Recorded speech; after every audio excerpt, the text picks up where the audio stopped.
इन दोस्तों ABC coaching YouTube channel में आप सभी का स्वागत है। आज की इस वीडियो में क्लास 11th आर्ट्स के सब्जेक्ट पॉलिटिकल साइंस अर्थात राजनीति विज्ञान के must important VVI objective question बताने वाला हूं, जो कि आपकी बोर्ड की परीक्षा में पूछे जाएंगे। तो सभी छात्र इस वीडियो को शुरू से लेकर अंत तक देखें और बताए गए सभी क्वेश्चन को आप अपने कॉपी में नोट कर लीजिए और परीक्षा से पहले इन सभी क्वेश्चन को आप अच्छे से रट लेनी है, रिविजन कर लेनी है। और दोस्तों आप सभी से रिक्वेस्ट है कि आप हमारे चैनल पर नए हैं तो चैनल को सब्सक्राइब जरूर कर लें। तो चलिए दोस्तों क्वेश्चन की ओर चलते हैं। तो देखिए सबसे पहला सवाल यहाँ पे दिया गया है कि किस दल ने संविधान सभी की बैठक का बहिष्कार किया। तो दोस्तों इसका आंसर हो जाएगा मुस्लिम लीग, ऑप्शन नंबर ए इसका सही आंसर होगा।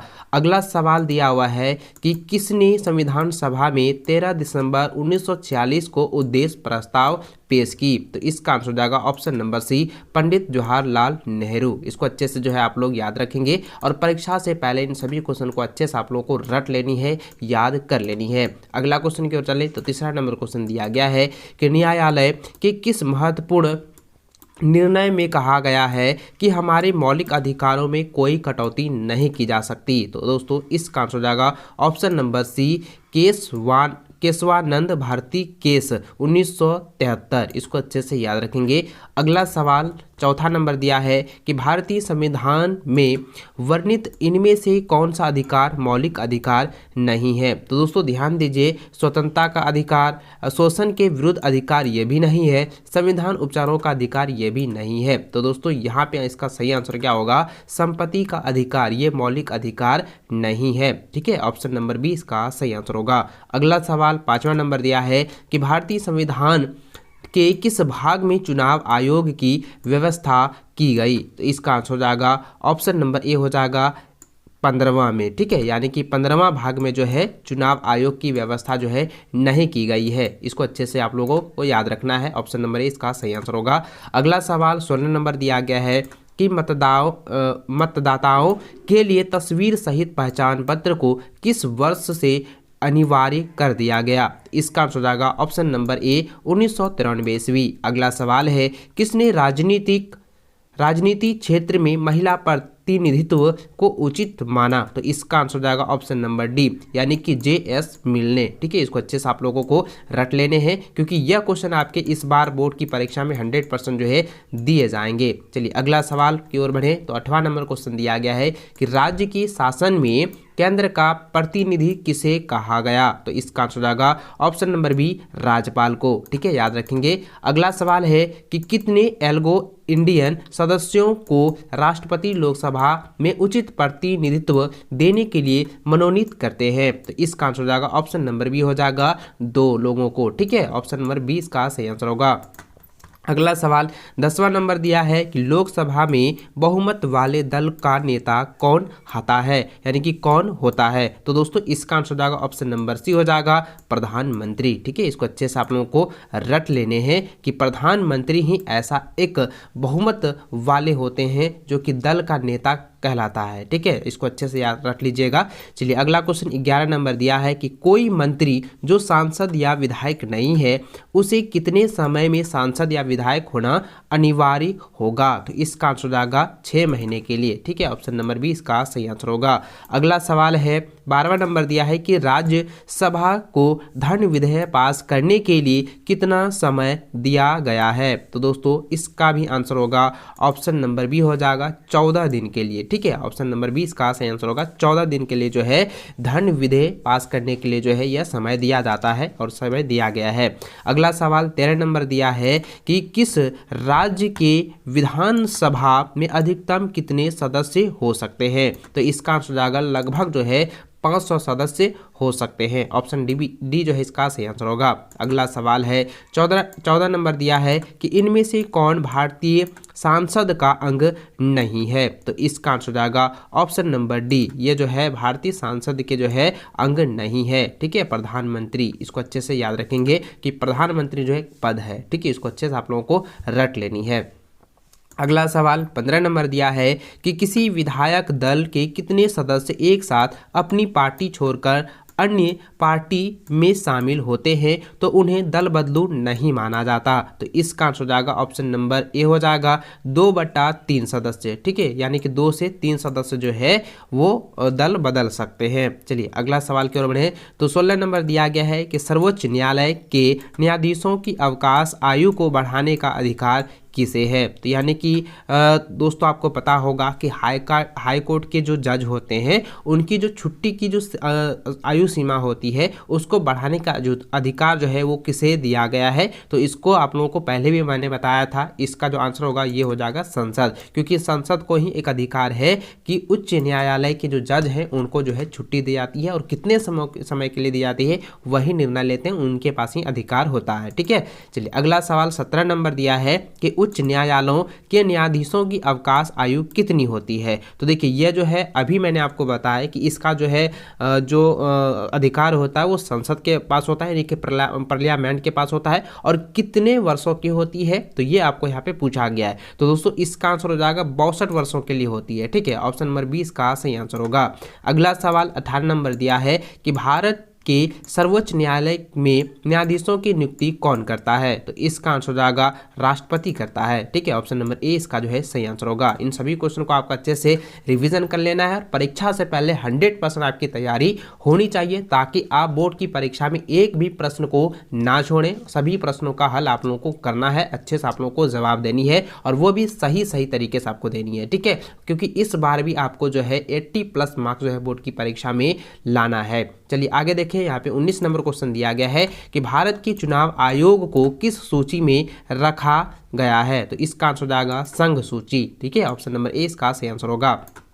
अगला सवाल है कि केंद्र व राज्यों के बीच शक्तियों के वितरण को किस अनुसूची में रखा गया है। तो इसका आंसर हो जाएगा 7वीं अनुसूची में। ऑप्शन नंबर 20 का सही आंसर होगा। अगला सवाल 21 नंबर दिया है कि यदि किसी राज्य की जनसंख्या 20 लाख से कम है तो उस राज्य की पंचायती राज की व्यवस्था होगी। तो किस प्रकार से होगी। तो इसका आंसर जाएगा द्विस्तरीय होगी। तो ऑप्शन नंबर 20 का सही आंसर होगा। अगला सवाल है कि भारत के किस राज्य में सर्वप्रथम पंचायती राज की स्थापना हुई। तो इसका आंसर हो जाएगा राजस्थान। ऑप्शन नंबर ए जो है इसका सही आंसर होगा। अगला सवाल 23 नंबर दिया है कि भारतीय संविधान का मूल दर्शन क्या है। तो मूल दर्शन क्या है। तो इसका आंसर हो जाएगा लोकतांत्रिक समाजवाद। ये जो है मूल दर्शन है। ठीक है, इसको अच्छे से याद रखेंगे।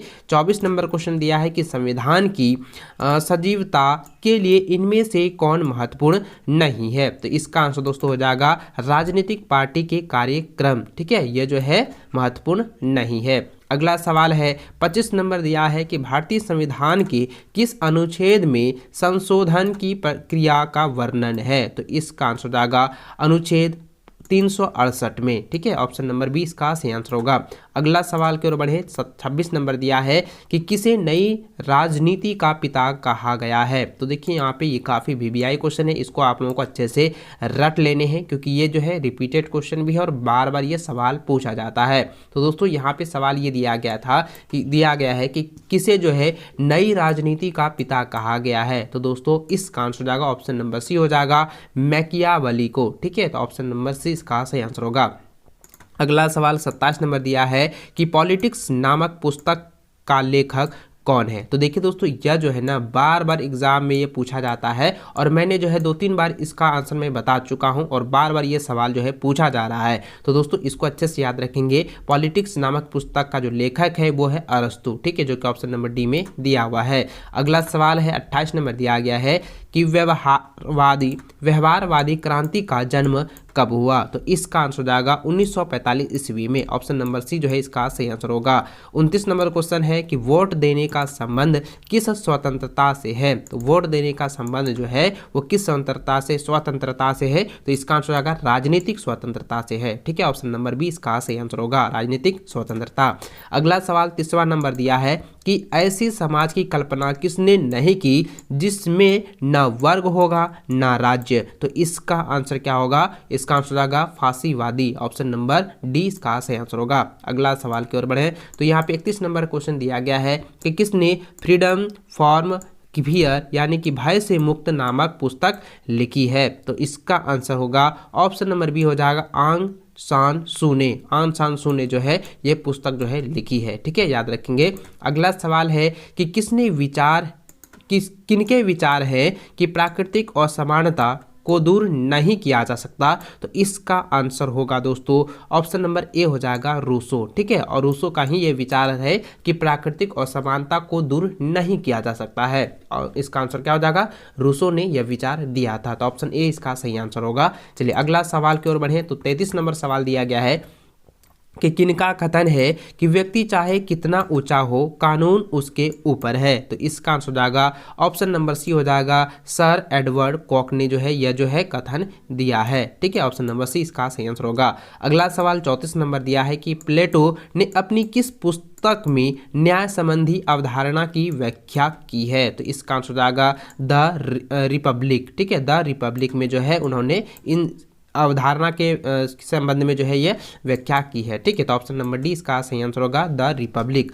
अगला सवाल 35 नंबर दिया गया है कि किस सिद्धांत के अनुसार वर्ग विहीन समाज में ही न्याय उपलब्ध हो सकता है? तो इसका आंसर हो जाएगा दोस्तों ऑप्शन नंबर सी हो जाएगा मार्क्सवादी। ठीक है, ऑप्शन नंबर सी इसका सही आंसर होगा। अगला सवाल 36 नंबर दिया है कि अधिकारों की सुरक्षा के लिए कौन सा तत्व सर्वाधिक महत्वपूर्ण है? तो इसका आंसर हो जाएगा स्वतंत्र न्यायपालिका। ऑप्शन नंबर डी जो है इसका सही आंसर होगा। अगला सवाल है 37 नंबर दिया है कि किसने कहा कि किसी राज्य की पहचान वहां के अधिकारों की व्यवस्था से की जा सकती है? तो दोस्तों इसका आंसर हो जाएगा ऑप्शन नंबर 2 हो जाएगा लॉस्की ने। ठीक है, ऑप्शन नंबर बी लॉस्की ने जो है कहा था कि किसी राज्य की पहचान जो है वहां के अधिकारों की व्यवस्था से की जा सकती है। यानी कि दोस्तों किसी भी राज्य में अगर व्यवस्था पूरी तरह से कड़क है तो उनकी पहचान कुछ अलग होगी, और उसमें अगर नॉर्मल है तो उनकी पहचान कुछ अलग होगी। तो ये जो कथन है वो लॉस्की ने दिया था। ठीक है, ऑप्शन नंबर 20 का सही आंसर होगा। अगला सवाल 38 नंबर दिया है कि इनमें कौन जीवन स्वतंत्रता तथा संपत्ति से संबंधित 3 अधिकारों को जो है प्राकृतिक अधिकारों के रूप में माना? तो इसका आंसर हो जाएगा ऑप्शन नंबर बी हो जाएगा जॉन लॉक। ऑप्शन नंबर 20 का सही आंसर होगा। अगला सवाल है 39 नंबर दिया गया है कि अपने से बड़े लोगों का सम्मान करना कौन अधिकार है? तो अपने से बड़े लोगों का सम्मान करना जो है ये नैतिक अधिकार है। ठीक है, इसको अच्छे से आप लोगों को याद रट लेनी है। अगला सवाल है कि किसने आज के विश्व को भूमंडलीय गांव की संज्ञा दी है? तो इसका आंसर हो जाएगा मार्शल मैक्लूहान ने। ठीक है, मार्शल मैक्लूहान ने दिया था। तो ऑप्शन नंबर 20 का सही आंसर होगा। इसको अच्छे से रट लेने हैं और सभी क्वेश्चन का आप लोगों को पढ़ लेना है अच्छे से, एग्जाम के लिए इसको प्रिपेयर कर लेना है। ठीक है, चलिए अगला क्वेश्चन देखें। 41 नंबर दिया गया है कि एक व्यक्ति एक वोट का सूत्र किसने दिया? तो इसका आंसर हो जाएगा ऑप्शन नंबर ए हो जाएगा बैंथम ने। ठीक है, ऑप्शन नंबर ए सही आंसर होगा। अगला सवाल 42 नंबर दिया है कि किसी देश में रमत का नियम यानी कि जूस सिग्नियंस के आधार पर नागरिकता मिलती है। यानी दोस्तों रमत का नियम के आधार पर जो है नागरिकता मिलती है, उस देश का नाम आपको बताने हैं। तो दोस्तों इसका आंसर हो जाएगा फ्रांस, क्योंकि फ्रांस में ही है। फ्रांस एक ऐसा देश है जहां पे जो है रमत का नियम के आधार पर जो है नागरिकता मिलती है। ठीक है, चलिए अगला सवाल 43 नंबर दिया है कि इनमें से कौन सर्वश्रेष्ठ राष्ट्रवाद है? तो सर्वश्रेष्ठ राष्ट्रवाद कौन है? यहाँ पे हो जाएगा उदारवादी। ठीक है, उदारवादी राष्ट्रवाद। ऑप्शन नंबर डी इसका सही आंसर होगा। अगला सवाल 44 नंबर दिया गया है, किसने कहा कि राष्ट्रवाद एक पूंजीवादी अवधारण है? तो दोस्तों इसका आंसर हो जाएगा ऑप्शन नंबर डी, यानी कि कार्ल मार्क्स ने जो है ये कहा था। ठीक है, ऑप्शन नंबर डी इसका सही आंसर होगा 44 का। अगला सवाल 45 नंबर दिया गया है कि समाज की भलाई हेतु राज्य द्वारा किसी धर्म के मामले में उचित निर्णय क्या होगा? तो उचित निर्णय क्या होना चाहिए? तो दोस्तों इसका आंसर होना चाहिए कि राज्य धर्म के मामले में हस्तक्षेप करेगा। ठीक है, तो ऑप्शन नंबर ए जो है इसका सही आंसर होगा। इसको अच्छे से आप लोगों को रट लेने हैं। अगला सवाल है 46 नंबर दिया है कि धर्म लोगों के लिए अफीम है, किसने कहा? तो धर्म जो है लोगों के लिए अफीम है, ये किसने कहा था? तो दोस्तों इसका आंसर हो जाएगा मार्क्स ने। ठीक है, ये मार्क्स ने कहा था। ऑप्शन नंबर 20 का सही आंसर होगा। अगला सवाल 47 नंबर दिया गया है कि किस आधार पर भारत एक धर्मनिरपेक्ष राज्य है? तो दोस्तों इसका आंसर हो जाएगा कि भारत में जो है धर्म के आधार पर भेदभाव नहीं किया जाता है। तो ऑप्शन नंबर डी इसका सही आंसर होगा। इसी आधार पर, यानी कि भारत में जो है कई धर्म रहते हैं, कई धर्म के लोग हैं, वहाँ पे सब एकता के रूप में रहते हैं, इसलिए दोस्तों यहाँ जो है भारत को जो है एक धर्मनिरपेक्ष राज्य कहा जाता है। ठीक है, चलिए इसको अच्छे से याद रखेंगे और आप लोगों को भली भांति इसके बारे में पहले से ही पता होगा। अगला सवाल देखिए 48 नंबर दिया गया है कि किस देश के संविधान को शांति संविधान कहते हैं? तो दोस्तों इसका आंसर हो जाएगा जापान के संविधान को जो है शांति संविधान कहते हैं। अगला सवाल 49 नंबर दिया है कि इनमें से कौन शांति का उपदेशक हैं? तो इसका आंसर हो जाएगा महात्मा गांधी जो क्या है, वह शांति के उपदेशक है। ठीक है, चलिए अगला सवाल 50वां नंबर दिया गया है कि सबसे पहले किसने राजनीतिक विकास के सिद्धांत का प्रतिपादन किया? तो इसका आंसर हो जाएगा ऑप्शन नंबर ए हो जाएगा लुसियन डब्ल्यू पाई। ठीक है, ऑप्शन नंबर ए इसका सही आंसर होगा।